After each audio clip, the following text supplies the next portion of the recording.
Yaxşı loqoped necə seçilməlidir? Mütəxəssis seçmək üçün bəndlərdən ibarət siyahı budur. Birinci, şəxsi simpatiyadır. Loqoped ilk növbədə sizə və övladınıza insan kimi xoş gəlməlidir. İkinci, təhsil və sertifikatlaşdırmadır. Mütəxəssislərdən təhsillərini təsdiqləyən sənədləri soruşmaqdan çəkinməyin.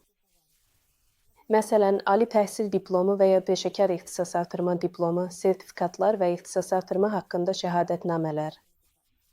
Son ixtisas artırma kurslarının tarixlərinə diqqət yetirin.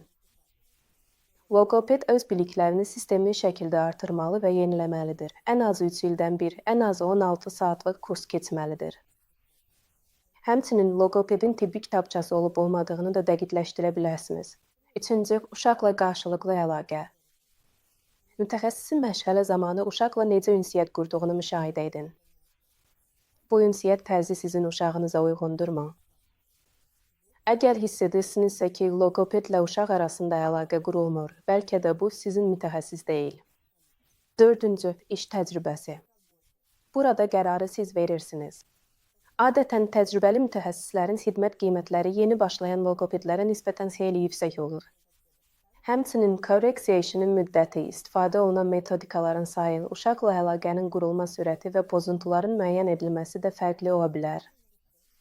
Amma çox vaxt gənc mütəxəssislər uşağa kömək etməkdə daha maraqlı olurlar, həvəsli çeviklik və bilik təcrübə qazanmağa maraq göstərirlər. 5-ci, tövsiyələr və rəylər. Əksər hallarda valideynlər loqoped seçərkən rəylərə əsaslanırlar. Amma unutmayın ki, uşaqlar fərqlidir və loqopedi mütləq soruşmaq lazımdır ki, məhz sizin övladınıza kömək edə biləcəkmi?